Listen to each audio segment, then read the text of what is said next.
Okay, so number 26. It is tasked to conduct background investigation of inmate. Ang purpose niya is to determine the cell assignment, yan, the appropriate rehabilitative program, the type of supervision and degree and restriction of applicable to the inmates. So, sino ang merong ano dyan? Ang merong authority dyan? So, the answer will be the classification board. Okay? Ano tong disciplinary board? Ang disciplinary board, guys, sila naman yung mga ano, they decide. Yan. Anong ginawa nila? They decide in cases of violation of jail rules and regulation. Yan ang trabaho nila. And regulation. Sila mismo yung nagdi-decide dyan. In case of what? And in case ng merong violation na nangyari. Okay? So, yan ang ginagawa nila. Yan. So, sumunod. How about the case management? Ang case management naman, ang ginagawa ng case management, ano ang ginagawa ng case management natin? Yan, ano ginagawa ng case management? Ang ginagawa ng case management, yan, case management, ang ginagawa niya is they monitor programs of rehabilitation. Monitor lang, monitor programs of rehabilitation. Pero pag ang tanong sa inyo, yan,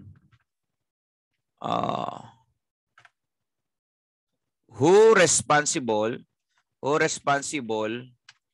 to all rehabilitation program? Rehabilitation program. Yan. Anong sagot natin? Yan. Sino ang responsable sa rehabilitation program? Sige nga. Nakita sa inyo yan eh. Yan. Opo, hindi lang pwedeng BGMP. TCMPC program. Okay. So, ang sagot natin dyan ay Directorate. Yan. Directorate Welfare and Development.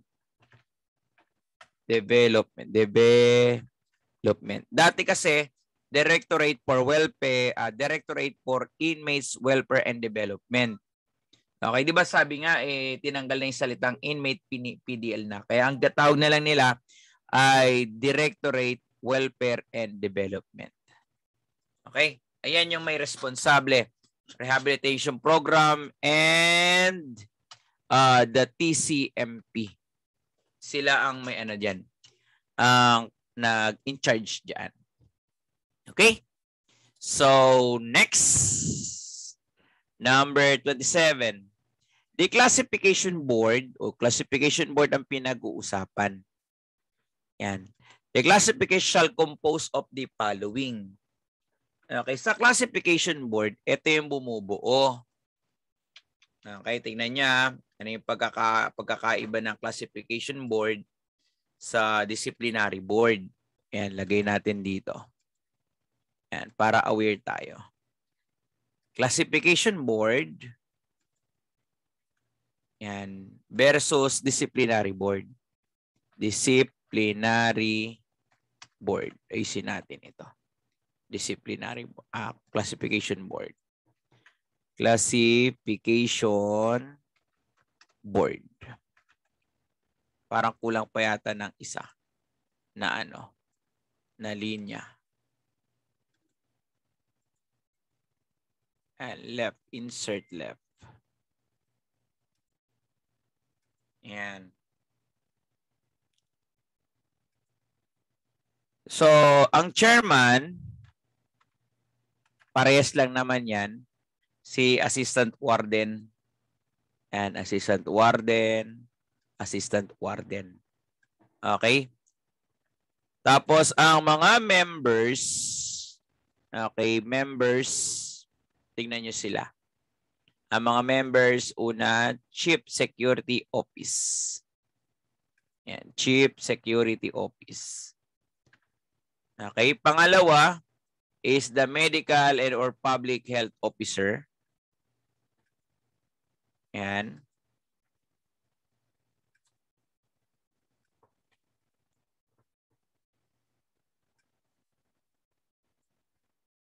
At pangatlo na member is jail chaplain.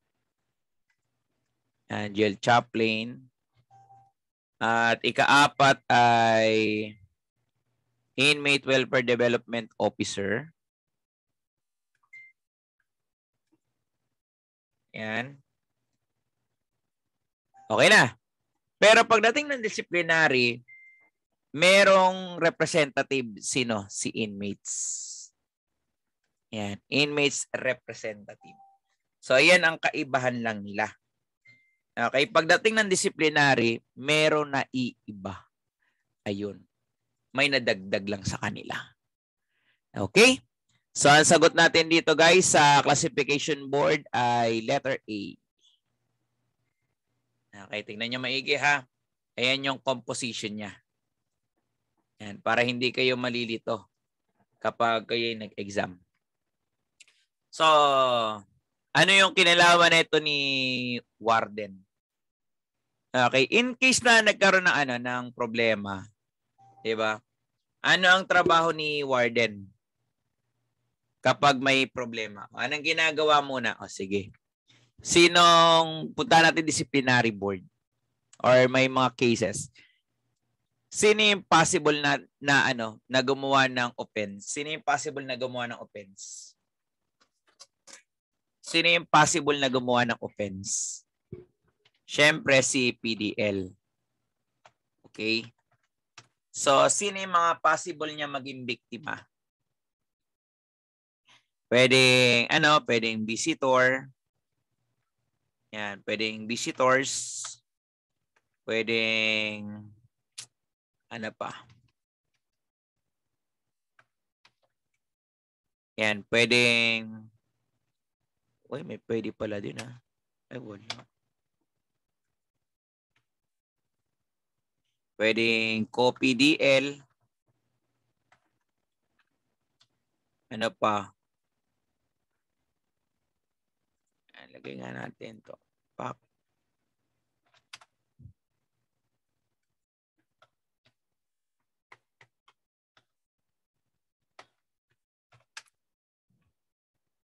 And also pwedeng si personnel. Okay? Pwedeng personnel. Ito guys, gagawa sila ng complaint. Kailangan kasi may complaint. Gawa sila ng complaint against the offender, no? PDL, tapos submit natin kanino? Kanino sa-submit ito? Kanino sa-submit? Submit natin kay desk officer. Then, desk officer will create the so-called report. Then, diretso natin kay warden. Okay? So, lagay natin dito si warden. Okay na. Yan. Ngayon, si warden, uutusan niya si investigation unit. Investigation unit. So, si investigation unit, mag-conduct ng investigation within 24 hours. And magbigay siya ng report. Kano ibibigay? Kay warden. Okay? Ibibigay niya kay warden. Okay. So ngayon, Si warden ay evaluate niya. Evaluate and evaluate. Kung ito ay ano, kung ito ay minor offense, then decide na kagad siya. Warden shall decide. Okay? Pero kung in-evaluate niya, halimbawa si warden, and warden, nung in-evaluate niya, evaluate, ang nangyari is grave or less grave. Then, anong gagawin niya? Repair sa disciplinary board. Disciplinary board. Okay? So, si disciplinary board, ang gagawin niya, kailangan niya resolve ito. Resolve within 48 hours. And within 48 hours. Okay? So, pag na-resolve na, then kailangan niya na mag-decide. Then decide. Okay? Sabi diyan, disciplinary board shall decide. Okay? So once na nag-decide na siya, may nag-appeal. Okay? So ang ginawa, PDL, appeal. Saan siya appealable? Saan siya appealable? Office of the warden. Okay? So, decision of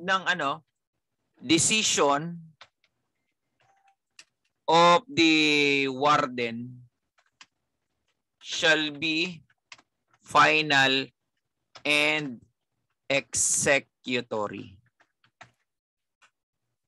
Okay? Yan ang nagiging mangyayari kapag sinabi na ni warden, disciplinary board tayo. Ayan. Paano ang nangyari?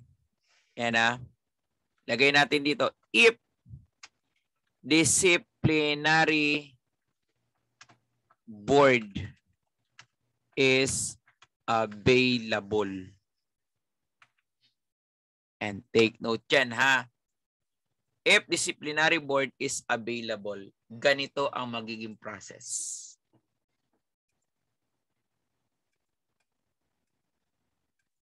What if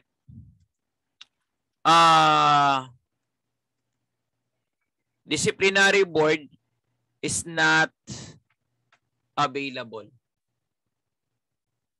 Ano ang proseso naman yan? Ganito lang ang proseso niyan.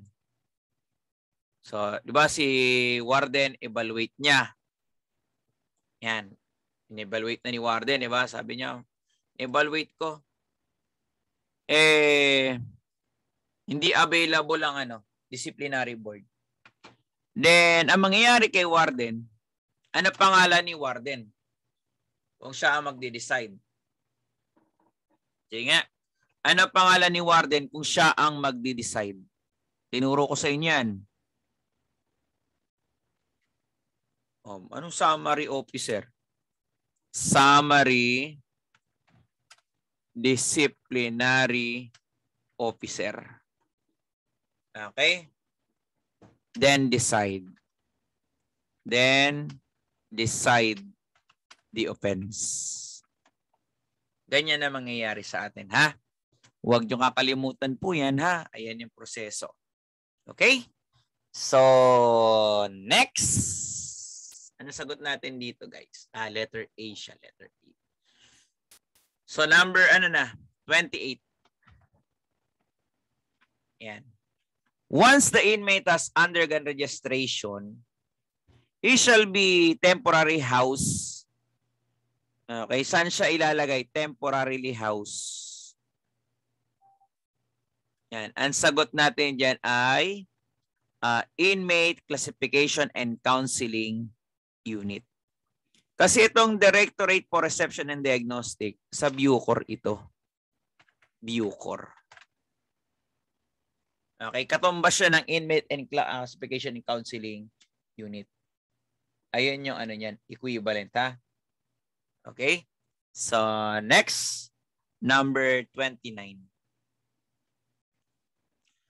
The jail medical officer or the jail officer designated nurse of the health unit will conduct a thorough physical examination on the newly committed inmate.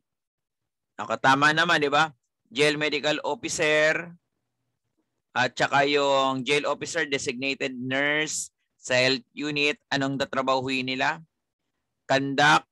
Yan, conduct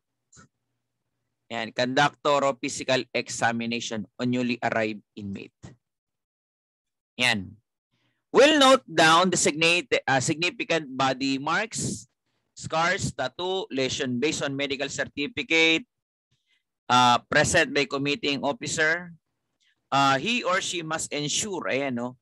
Ensure that his findings are congruent to medical certificate presented. Yung binigay ni ni committing officer. Any discrepancy, any discrepancy shall be warrant further investigation by and reporting of the same to the CHR at saka court. Okay, tanong natin, ano yan dito? Psychological, ano meron sa psychological? Okay, ano yung meron sa psychological? Yan, anong meron sa Siyempre, yung kanyang yung behavior. Okay? Yan, yung pinaka-behavior. Yan, behavior. Yan.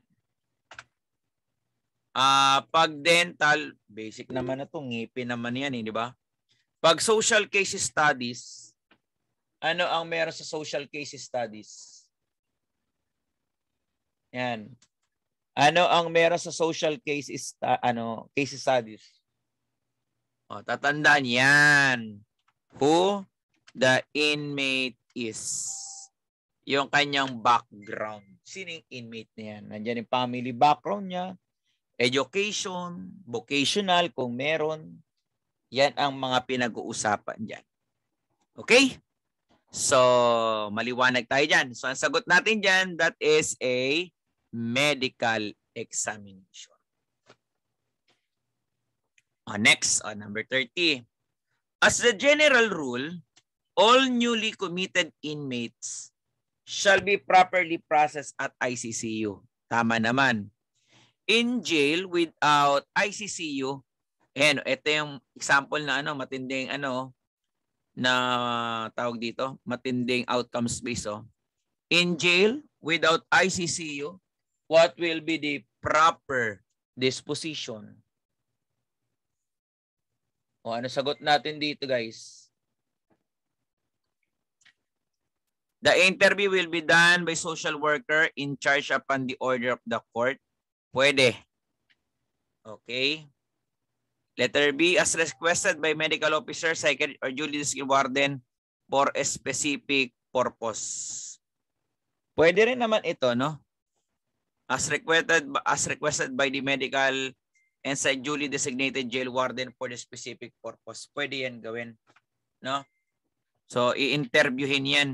Pwede na rin sa mga yan, interview yan. Ang sagot natin dyan ay both A and B. Ayan ang magiging proper disposition mo. Okay? So, next. Ito naman. A process where be utilized ang keyword mo to determine the level of violence and risk of the inmate possess. Ano ba yun? Yan. Either external or internal. This will help in the proper classification and segregation of inmate and in the design of specific development plans. Ano po ang sagot natin dito? Ayun, very good. That is a risk assessment. Ano tong psychiatric evaluation? Ano yung psychiatric evaluation? Anong gagamitin ng psychiatric evaluation? Para magiging basis. Una, magiging yung resulta ng yung result ng psychological, no? Yan, yung result ng psychological. Ano pa? Yung result ng social case study. Social case study. Yan. Ang base niya, tatanda na, basis. Yan, base niya ay psychological and social case studies, risk assessment.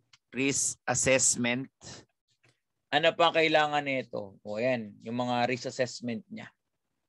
Yan yung kailangan kapag sa psychiatric evaluation. Kung anong resulta ng psychological,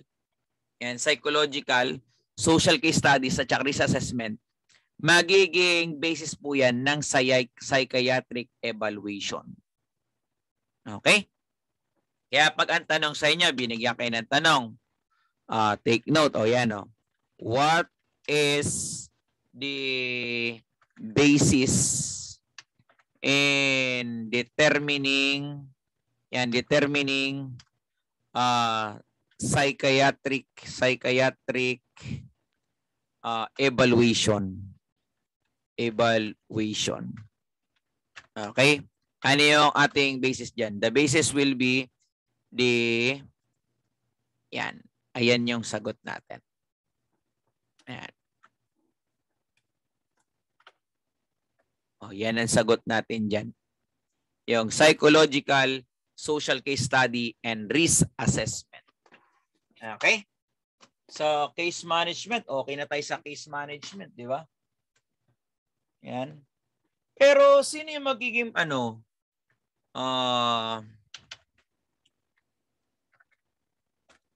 yan. Who are the possible, ulitin natin to. Yan. Who are the possible case manager? Yan. Sino yung mga possible na case manager? Guys, sino yung mga pwedeng gawin nating case manager? Pwede si psychologist. Yan. Psychologist. Pwede si psychologist. Yan. Sino pa? Yeah, pwede rin si social worker. Yan. Sino pa? Sino may possible na case manager natin? Pwede rin si... Sino? Meron pang isa. Nabigay ko na sa inyo si psychologist, social worker, at saka pwede rin si nurse. Yan. Pwede siyang maging case manager. Okay, kaya pag tinanong ko yun, sarap ng reviewin ng ganito. Okay? So, sumunod. The following are subject for psychiatric evaluation. Lahat daw yan ay pwede psychiatric evaluation. Alin ang hindi? Okay, alin ang hindi na sakop ng psychiatric evaluation? At tignan na. Jail psychologist referred the inmate for evaluation. Inmate is manifest behavior. Auditis, kakaiba. Pwede. The court order the psychological evaluation of inmate and recidivist. Ito, pwede rin. He had previous psychiatric consultation. Pwede rin to. Basic. She has been a victim of physical violence. Pwede rin to. So, ano sagot natin dyan? All of this. So, ibig sabihin, ito yung mga subject na pwede natin siyang dalhin for psychiatric evaluation. Yan Yan po ang ginagamit. Okay, so number 33. Yan, tingnan nga natin kung tama kayo dito. All cases referred to disciplinary board shall be heard and decided. The prescribed period given is upon the receipt of the case. Oh, gaano katagal? Sige nga, gaano katagal daw? Ewan ko na lang pag nagkamali pa kayo dito ha. Ayun, within 48 hours. Okay? So yan na within 48 hours. Ano tong within 24 hours? Sige nga, ano tong within 24 hours? Ito sa investigation unit. And ito yung investigation unit. O, di ba? 24 hours. Within 24 hours yan. Okay? So, next, 34. Close confinement. Ibig sabihin na close confinement na yan, segregation cell. Okay? Segregation cell. Actually, ipinagbabawal na talaga ang segregation cell. Okay, pinagbabawal na talaga ang segregation cell. Pero, ayan na. Pero in cases, ayan na, and sabi niya, no, only in the case of an incorrigible inmates. Diyan nyo lang pwede i-apply yung tinatawag natin na segregation cell. Okay? Yung incorrigible inmates na yan, ayan yung mga hopeless. Ayan yung mga wala ng pag-asang magbago. Okay? Ayan na yung wala ng pag-asang magbago. Yan, not exceeding 7 days.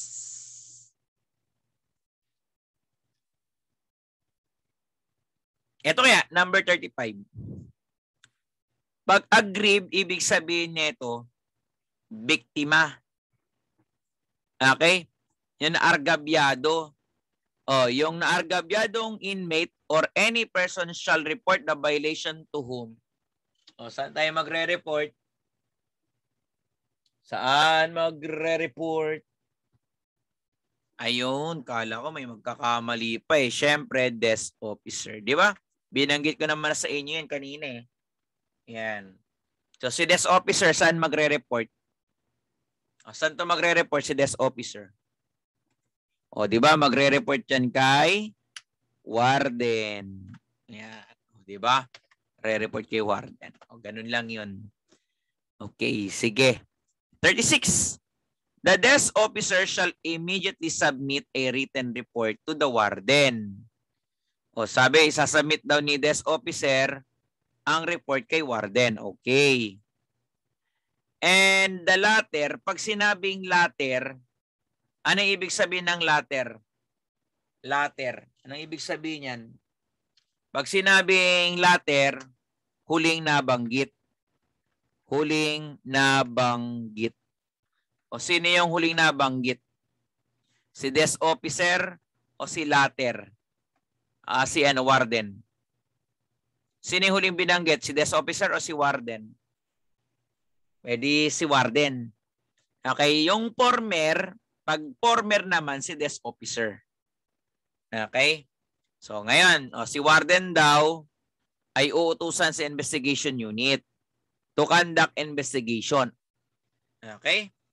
Ang tanong, gaano katagal yung investigation daw? Ayun, ang sagot natin, within 24 hours. Okay, next. How to decide in case of violation. And how to decide in case of violation. Tingnan nga natin ito. How to decide in case of violation daw. Yan. If she admits the violation or plead guilty, the board or the warden, as the case may be, shall impose the corresponding authorized disciplinary action. Tama ba yon? Tama ba? Halimbawa, sa sabi dyan, plead guilty na siya. Yan, plead guilty. O, eto na. Sige na, inamin mo na eh. O, sige. Papatawan na kita na Pwede ba yon? Ewan natin. B, based on merits of the case. Or C, decision of the board are subject to review. Approval by the warden's decision should be final and executory. Or D, none? Ano sagot natin? Sige nga, kayo nga magsagot. Pag-isipan nyo maigi yan. Paano sila nagdi-decide? Ayan how to decide the case. How to decide the case of violation. Okay, isipin nyo na. Inamin, decision of the subject to review. Ang sagot po dyan shall be based on merits of the case. Okay? So magdi-decide kung sino man yan based on merits. Kaya hindi pwedeng inamin, paano kung pinilit? 'Di ba? So, 'di ba? Kaya based on merits tayo. It should be based on merits. Okay? So, next.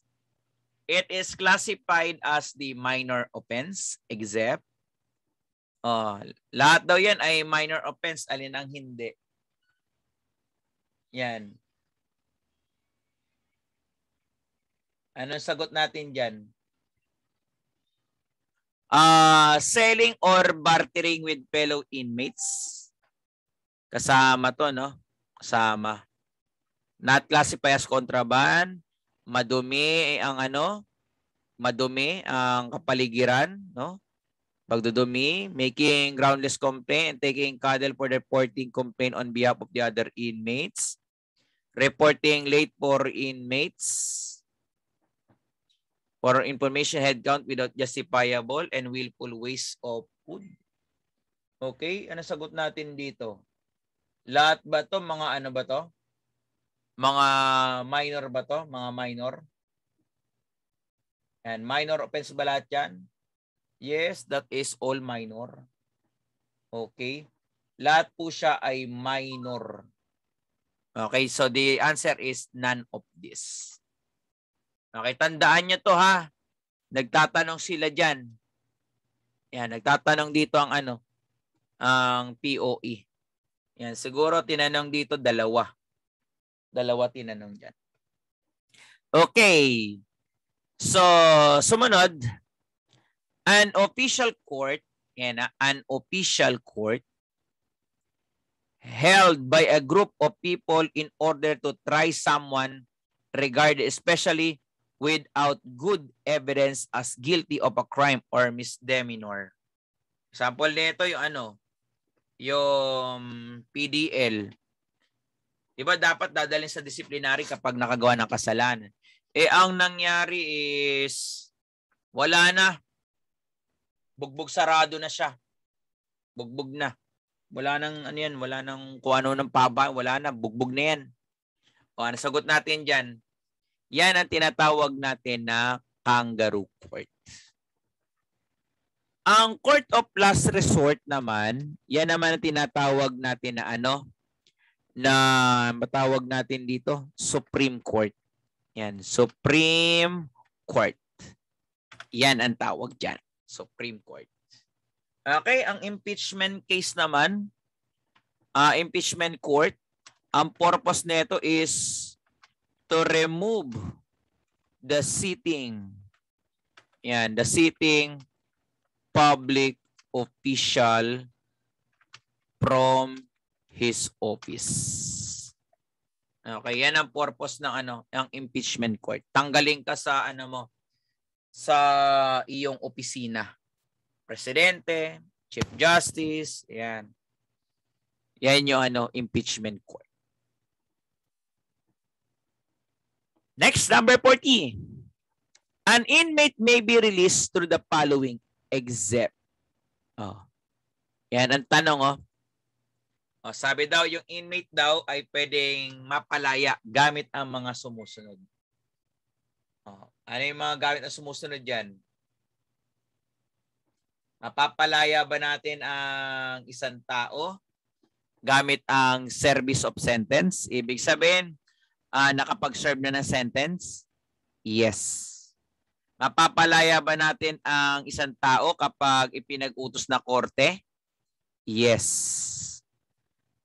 Mapapalaya o may lalabas ba natin ang tao sa pamamagitan ng parol, pardon, and amnesty? Yes. Okay, so ang sagot dyan ay none of this. Dito guys, sa sa exam ng POE, hindi nyo na pag-aaralan yung parole, pardon at amnesty. Wala yan sa coverage ng POE. Okay? Basta ang pag-usapan lang sa POE, lahat lang ng BJMP manual, TCMP, Mandela, at saka mga related laws sa mga promotion nila. Yun lang yun. Okay? So, number 41. Bago daw i-release ang inmate, ano ang iyong dapat gawin? Okay, ano ang dapat mong gawin? Tama ba na kilalanin ang isang inmate kung siya nga ba yung tao na nakalagay sa release order o receive and is subject of release? Okay? Kilalanin ba natin yan? Pwede tingnan nyo yung mga litrato, mga ganon. Dapat ba natin siguraduhin na yung same person ang tatanggapin o palalayain? Tama ba yon? Yes, tama. Tama ba tingnan natin ang kanyang fingerprint? Tama. Dapat ba tingnan yung mga kakaibang mga marka? Birthmark, scars? Tama yan. Bakit? Kasi once na hindi mo ka-sure at nagkamali ka, delikado ka. O, di ba? Nakalabas ang inmate dahil sa katangahan mo. Okay? So, yan dapat yan. All of this. So, next. Who shall verify authenticity of release order? O, sino yung Sino yung mag-verify ng release order na siya ay okay? Totoo. Yan. Ayun, very good. That is a paralegal officer. Okay? So next. Upon release of inmate, the warden shall notify the following agency person except. Okay. Lahat daw yan ino-notify niya. Alin ang hindi? O alin ang hindi ino-notify? Okay. Ang barangay captain ba? Dapat ba i-notify? Yung barangay captain, dapat ba i-notify? Yes. It is a mandatory. Okay? So, ang priest at saka religious minister, yes. And that is a mandatory. Mandatory. I-notify mo siya. Si family, yan. I-notify mo rin. Yan. Pero si court, i-notify mo rin yan. Diba? So, ayan yung mga lahat yan dapat i-notify mo. So, alin ang hindi? None of this. Sipin niyo yung mga tanong sa tanong sa POE, di ba? Kung hindi ka nag-review, durog ka dyan. O, nag-review ka, nakasasagot ka. Ayan, next. The most problem in the BJMP. O, most problem sa BJMP. Ano sagot natin dyan? Most problem sa BJMP.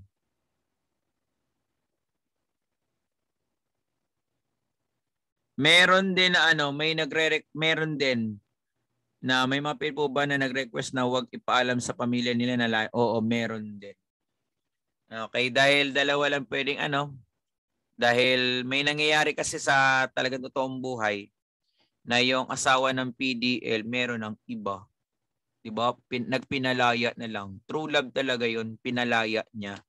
Diba sabi nga, if you really love her, set her free. And even now she's gone, I'm still holding on. Diba? So may ganun naman. Okay? Basta depende kung papaalam niya dun sa asawa niya. Okay lang. Pero pag sinabi niya, warden, wag niyo natin paalam sa asawa ko na nakalaya na ako. O, may ganun. Okay, so dito guys, most problem natin ay increase inmates population. Ayan. Or para madaling tandaan, overcrowding lang yan. Overcrowding, pinaganda lang, di ba? Yan, overcrowding. Okay? Ang lack of funds, ayan yung nagpapabigat lalo, aggravates. Ayan. Magkano ang food allowance ng PDL? Magkano yung food allowance ng PDL, no? How much food allowance? Okay.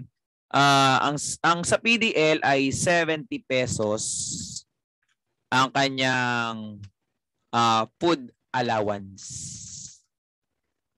Okay, food allowance 70 pesos. Yan. Tinanong ko na rin yan nung nakaraan lang. Diba? May estudyante tayo dito, anak ng warden. Tapos tinanong ko rin sa mga kakilala ko, 70 pesos. Kahit Bucor pa, 70 pesos yan. Yan. So, next. Ito. The deprivation of food. Yan. Deprivation of food, water is considered as what? O yun, galing naman ng tanong na to. Deprivation ng food. Anong kasagot kaya natin? Patay tayo, basic need. Nakanto ko eh. Pag sinabing deprivation, hindi ka binibigyan. Yan, hindi ka binibigyan. Hindi ka binibigyan. Oh. Deprivation means hindi ka binibigyan. Oh. Bagak hindi kaya kita bigyan ng pagkain. Mos, ano mangyayari sa'yo? Magugutom. Hindi kita uli bigyan ng pagkain, magugutom. Okay? Kung isang linggo kita hindi bigyan ng pagkain, pati tubig, magugutom. Oh, that is considered a deadly force. Ayan, tatandaan niya, deadly force yan.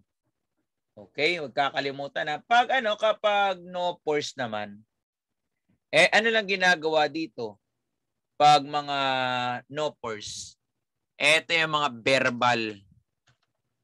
Verbal lang yan. Ibig sabihin, ikaw. Yan. Pag sumunod naman, yan. Paba dito. Ano yung ginagamit ng mga PDL kapag sila yung pag sila ay dito? Yan. Ano ginagamit ng PDL? Kaya magandang tanong nito, di ba? Take note na lang natin. Situation used by the PDL. Situation used by the PDL that create loud sound. Yan, loud sound to express opposing or to express opposing the policy implemented. Anong tawag natin daw doon? Anong tawag natin doon, di ba? Policy implemented by the leadership. Example nito, wala nang dalaw. Yan. So sabi niya, wala nang dalaw. Ha? Walang dalaw, hindi pwede yan. Tinutok-tok nila yung mga lata-lata nila, yung mga gamit. Ang tawag natin dyan ay noise barrage. Okay, ayan ang ginagamit ng mga PDL. Yan, kapag oppose, example nito yung sinuspend ang visitation right, visitation privilege pala, at saka yung hindi maayos ang pagkain. Yan. Ayun yung mga ginagawa nila. Yung warden patanga-tanga. Yan, ayun ang ginagamit nila, noise barrage. Okay, so next, number 46. An act amending Article 29 of the RPC Itong Article 29 is known as preventive imprisonment. Yan, preventive imprisonment yan. Okay, Article 29 is preventive imprisonment of RPC to give, ito naman to give full credit. Yan, full credit. Yan, ayan ang keyword nyo, full credit. Under certain condition of the offender to have undergone preventive imprisonment in the service of their sentence. Ano ang sagot natin dyan? Guys, ano ang sagot natin dito? Okay, itong RA 10592. Hindi naman siya totally amendment yan. Diba? Excuse me. Ito kasi, preventive imprisonment, PI, STAL, at saka GCTA. Pero wala namang kinalaman sa full credit. Tanggal na. Lalo na tong 926 rate, tanggal na to. 6975, tanggal na rin. So, ang sagot natin dyan ay RA 6127. Okay? Ayan yung batas para sa full granting time allowance. Okay? So, next. Yan. Period of preventive imprisonment deducted from term of imprisonment. Offender who have undergone preventive imprisonment shall be credited in the service of their sentence consisting of deprivation of liberty with a full time during which they have undergone preventive imprisonment if the detention prisoner agrees voluntary in writing to abide by the same disciplinary rules imposed upon prisoner except in the following cases. Okay. Pag-usapan natin itong yung preventive imprisonment. O, tingnan nyo ha. Yan. O, ito yung detainee manifestation. Detainee manifestation. Ito, certification. Yan. Tinuro ko na rin sa inyo to. Yan sa mga previous videos natin, no? Yan. Sino ang binibigyan ng ng detainee manifestation at saka certification? Prisoner or detainee? Prisoner or detainee? Detainee lang. Okay. Eto, sabi diyan, agree ako. Agree ako, itrato mo ako bilang isang preso. Eto, pag certification, disagree siya. Ayoko nga itrato bilang isang preso. Ayoko nga, Okay. Pag ikaw na magpatrato ng detainee manifestation, 100% ng iyong nilagi sa kulungan, ibabawas sa sentensya mo. Pag ikaw ay disagree, 4/5 lang ang ibabaw sa iyo or 80% lang ng iyong iyong nilagi. So yan ang tinatawag natin detainee manifestation. Okay? So maliwanag tayo diyan ha. Actually nagsimula yan sa sa Article 29 ng RPC. Ina-mention na Batas Pambansa number 85 and ina-mention ng RA 6127 and further amended by Republic Act 10592. Ayan yung mga nag-amend dyan. Okay. So ano sagot natin dito? Sino daw yung mga hindi pwede? Except in cases ng sino yung walang preventive imprisonment dyan? Sino yung hindi pwedeng bigyan ng preventive imprisonment? Sino ang hindi pwede? Okay? When they are recidivists or have been previously twice or more times of crime. Recidivist, bawal. Okay? Ano pa? When being summoned for execution of their sentence, they have failed to surrender. Okay, bawal. Okay, so both A and B. Okay? O, diba? Ang dali ng exam nyo, no? Kung nag-aral tayo. Okay, so number 8, 48. If the detention prisoner does not agree, o does not agree. Oh, okay. To abide by the same disciplinary rules imposed upon convicted prisoner, how many deduction be made? Ilang deduction daw ang mangyayari? A, he shall credit of his service of 4/5. Yan, 4/5 of the time during which has preventive imprisonment. Okay, he shall be credited the service and full credit. Etong pag full credit, kanino to? Pag full credit, kanino yan? Pag nag-full credit, saan yan? Kapag nag-agree. Okay, if he agree. Yan, pag mag-agree. Okay? It shall be credited, deduction evaded, and returned in the proper authority. Saan to? Saan to, guys? Sige nga, saan to? Saan ginagamit to yung 1/5 na to? Saan ginagamit ang 1/5?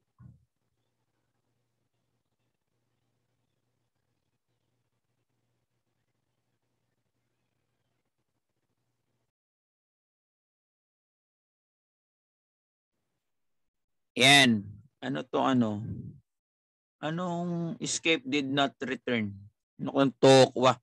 Credited deduction of 1/5 if evaded and returned in the proper authority. Ito yung sa special time allowance. Special time allowance for loyalty. Okay. 1/5 pag bumalik siya. Okay. Ito rin, special time allowance din ito kapag hindi siya tumakas. 2/5 pag hindi siya tumakas. O, di ba? Yun. Evasion of sentence, iba naman yan. Halimbawa, tumakas, tapos hindi na bumalik. Doon papasok ang evasion of sentence at dadagdagan siya ng 1/5. Ganun yun. Iba yung evasion of sentence sa sinasabi nyo. Magdadagdag ng 1/5 but not more than 6 months. Okay? So, ang sagot natin dito ay letter A. So, ito. Kailan daw ang approval? Isipin nyo, yung POE may ganitong tanong, approval date. O, kaya pag-aralan nyo ng gusto yan. O, kailan ang approval ng ng RA 6127? Sige nga, sagutan nyo. Yan, kailang approval niyan? 6127.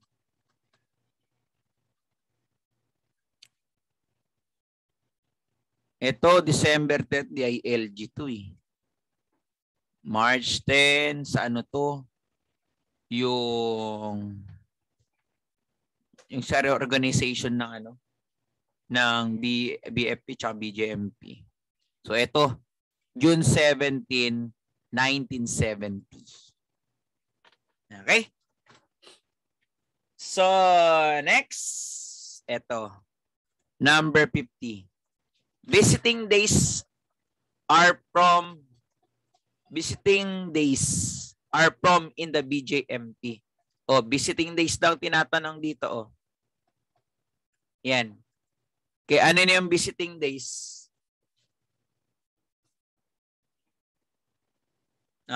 Pwede bumisita ng Monday? Pwede ba bumisit ng Monday? So, walang bisita ng Monday. So, ang bisita lang ay Tuesday to Sunday. Tama ba? Ang bisita ay Tuesday to Sunday. Okay? Sir, paano yun? Yan. Masasagot ng mga susunod na tanong yan. Okay.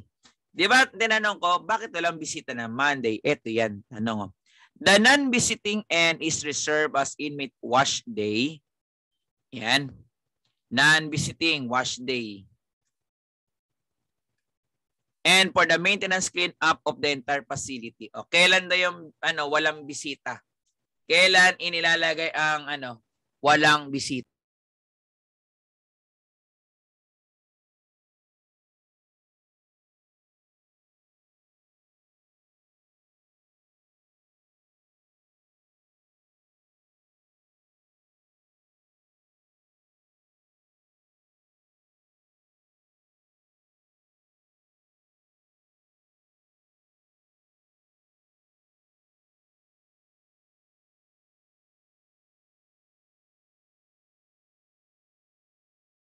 So, kailan daw yung walang bisita? It is Monday. Ngayon, eto naman ang sumunod na tanong. The visiting hours from Tuesday and Friday. The visiting hours from Tuesday and Friday. Ano ang sagot natin? Ano ang sagot? Walang bisita pag 8 a.m. to 12 p.m. Kasi anong meron dito kapag 8 a.m. to 12 p.m.? Ano meron dyan? Ano meron dito, guys? Meron silang inmates. Yan, inmate welfare. Yan, welfare development program. Yan, inmate welfare development program. Okay, so ang sagot natin dyan, 1 p.m. to 5 p.m. Okay, dyan lang may bisita. Okay, paano kapag Sunday at saka Saturday? And pag Saturday, may bisita ba? Okay, take note natin dito ha. Yan, lagay ko lang sa baba to para mas buo. Okay. Tatandaan natin pag Sunday, Saturday and Sunday ha. And Saturday and Sunday. Yan, very good. Either, pili ka lang ng isa doon ha. Either 8 a.m. to 12 p.m. 12 noon or 1 p.m. to 5 p.m. Mamimili ka lang sa isa dyan. Hindi pwedeng dalawa. Okay, alam ba, Saturday, bibisita ka ng umaga. Huwag ka nang bumisita ng hapon. Kapag Sunday, bibisita ka na, sabi, hindi ka nakabisita ng umaga, pwede ka bumisita ng hapon. Isa lang piliin nyo dyan. Either umaga ka or hapon. Okay? So, number 53. Visitor for each inmate should be limited how many person? Yan. Yung mga pagbisita daw. Yan. Each inmate, ilan lang ang pwedeng bumisita? Yan. Sige nga. Sagutan nyo nga. Yan. Sige nga. Sagot.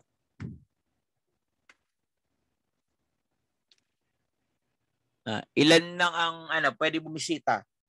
Mga normal inmates, ilan lang pwede bumisita? Yan. Ito guys. Di ba meron na kayong BJMP manual? Ito yung mga yung mga ganyan. Nasa mga annexes yan. Kaya nga binigay ko sa inyo ng buong-buo ang BJMP manual kasi may mga kasamang mga annexes. Binasa nyo ba yung mga annexes? Mahalaga din yan. Kaya ako nga sa inyo binigay eh. Diba? Pansin nyo? O yun. Ano sagot natin dito guys? Nako, walang sumasagot. Eh di 5 person, di ba? 5 person po yun. Yan, 5 person. Okay? So, may tanong, what if high risk? And what if high risk? And what if high risk? And high risk. And what if high risk? And teka lang. Maliit na lang. High risk should be limited to how many visitor? Yan, visitors. Yan. Ano sagot natin? Uy, si Mark, ang galing ni Mark ha. Okay, 2 person. Ayan, 2 person.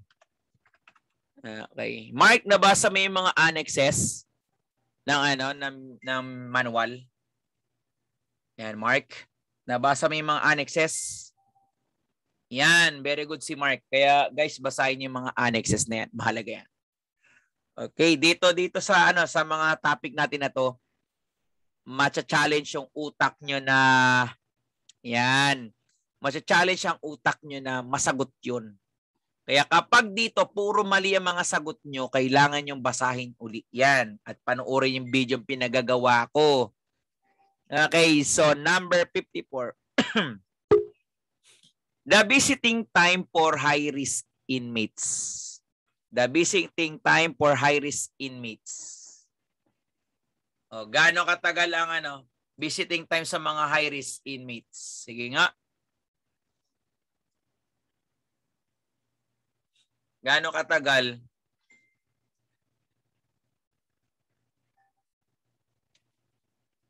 Gaano katagal? Ayun, very good si Shania. Okay, it is 30 minutes to 1 hour only. Subject to the discretion of the jail warden. Okay. So ayan, ganyan lang katagal yun. 30 to 1 hours. Pero provided pa kung gusto ni warden, no? Yan, kung gusto pa ni warden. Tapos, itong number 5 na ito noon, nung nag-exam ako, baliw na baliw ako dito sa tanong na to. Yan, no? Number 5. Ayan, tingnan niya. Nabaliw ako dito, no? Bisit na bisit ako dito. Hindi ko nasagutan ng tama to sa POE. Authorizing executive judge of the first and second court to approve request of the BJMP to transfer or change place of detention of high risk or high profile detainee or otherwise known as. Yan ha. Grabing tanong na yan. O, ano yung tanong na yan, guys?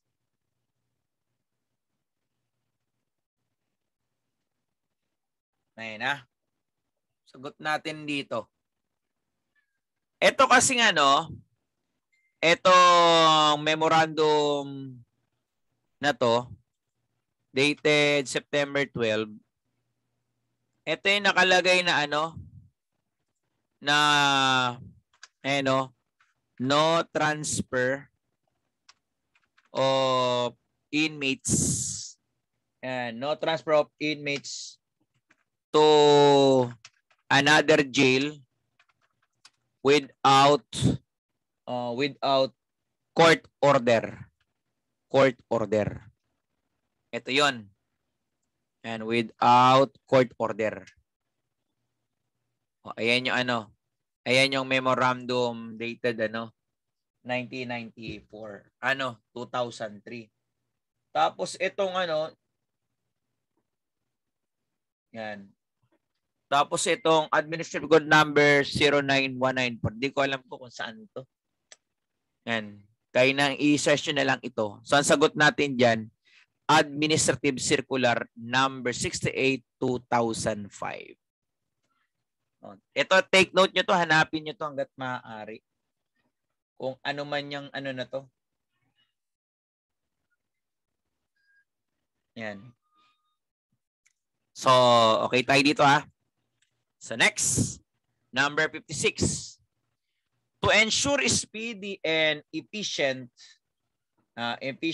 administrative action by the court on the request of the BJMP toward the city or the municipal jail wardens relative to the transfer of high risk or profile detainee to better secure jail, the Supreme Court hereby directed that, anong meron daw? To ensure a speedy and administrative action by the court on the request of the BJMP. Anong meron dyan? Sabi dyan, all requests for such transfer shall be submitted for action to the executive judge who had administered. Lahat daw ng mga requests, i-submit natin kay executive judge. Okay, tama naman yun. Ano pa? Executive judge shall forward on request of the notice presiding judge of the court which a case detained prison is pending. So, ibig sabihin, lahat ng mga transfer ng high profile and high risk, laging tatandaan nyo si executive judge. Okay? Laging tatandaan nyo si executive judge.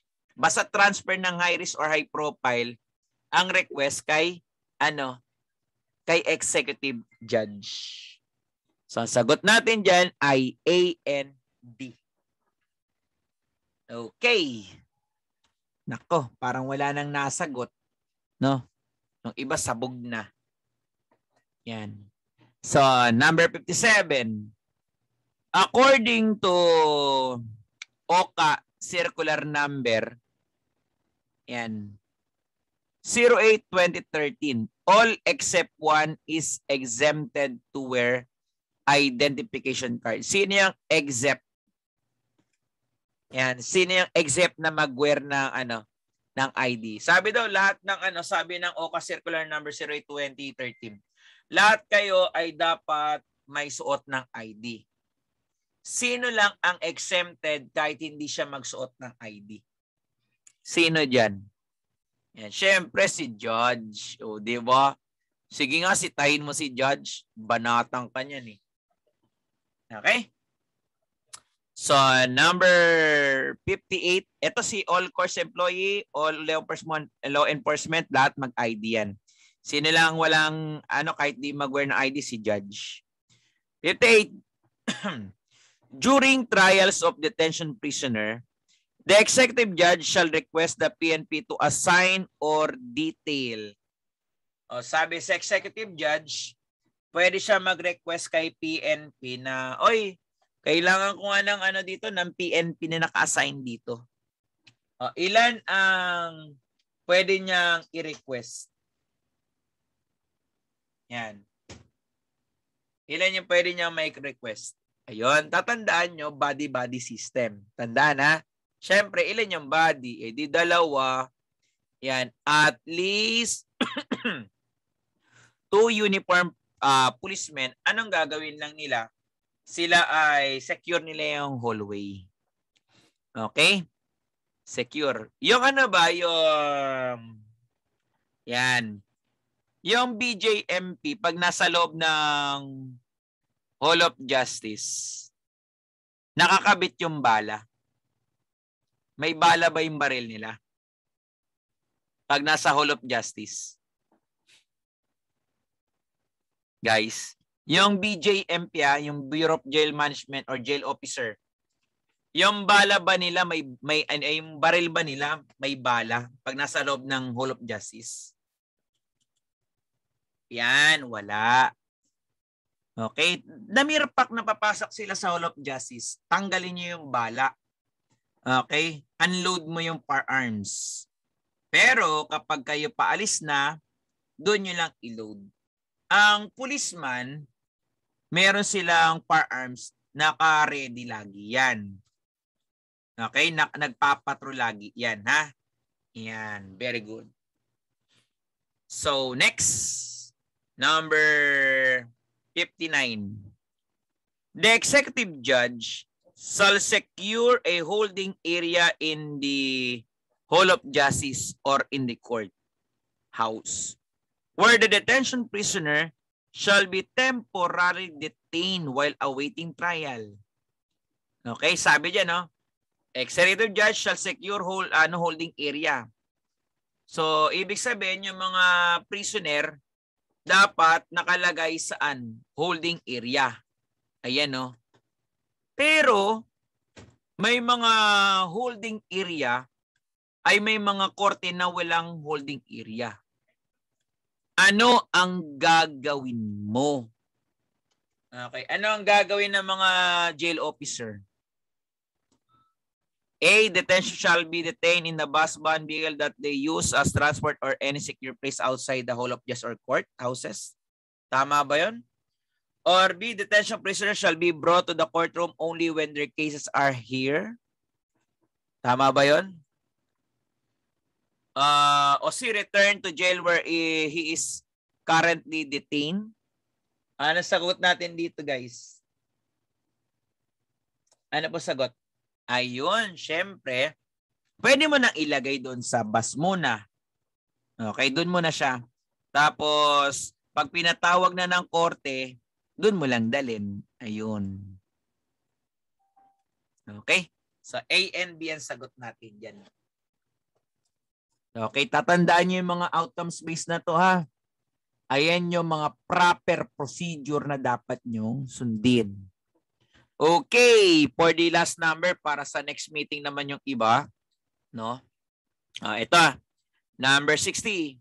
While in the court premises, detention prisoner shall always be handcuffed unless the presiding judge direct otherwise. Tama ba yung statement? Sabi diyan, lahat daw ng dapat naka-handcuff. Pero kung sinabi ng judge, wag i-handcuff, okay lang. True or false? Siyempre, that is a true. Bakit? Buhay ng judge ang nakataya dyan. Okay? Buhay ng judge ang nakataya dyan. Ito pa, last na lang, last na.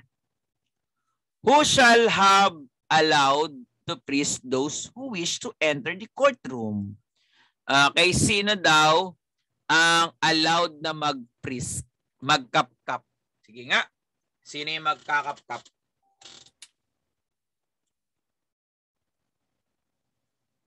Sino yung magkakapkap sa kanila? Allowed ba si court sheriff? Yes. Allowed ba si process server? Yes. Allowed ba ang other court personal staff member assigned by presiding judge? Yes. So, all of this. Di ba? Allowed sila. Next. Ito. 62. Last na lang talaga. Last na talaga.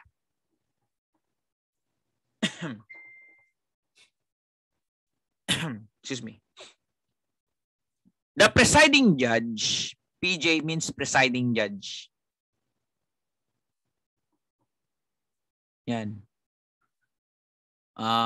Tol, may naglitrato, no? May naglitrato.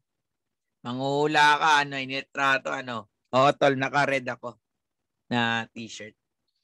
May naglilitrato sa likod ko, eh. Yan, ha? So, naka-shirt nga lang ako, kaya hindi ako nag-open ng camera. Okay? So, 62. Yan. The presiding judge shall place the witness stand. Okay? So, yung kung saan daw yung pwedeng mag-testify or tumayo yung mga witnesses para magbigay ng statement nila, mga testimony, no? Gaano daw kalayo yun? When the prisoner are on the witness stand, gaano the custodian shall stand between the judge and the prisoner. So, ibig sabihin, nandito, nandito si PDL at nandito si custodian. Tapos, nandito si judge. Protektado si judge. Okay, so ngayon, ano daw ang distansya na simula dito hanggang dito? Pwede ba yun?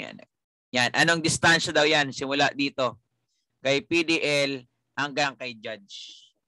Ano ang distansya natin? Protektado si judge, no? Nasagot. Yan. Ano ang sagot natin dito, mga chupapi? Ayun, very good. What least 1 1/2 meter away from his seat. Okay? So guys, ito i-take down notes nyo lahat ito na mga pinag-aaralan natin may mga ibang bago dito. No? Ulit-ulitin nyo lang. Ipaprint nyo yung ano nyo, mga notes nyo. Ipaprint nyo yan. No?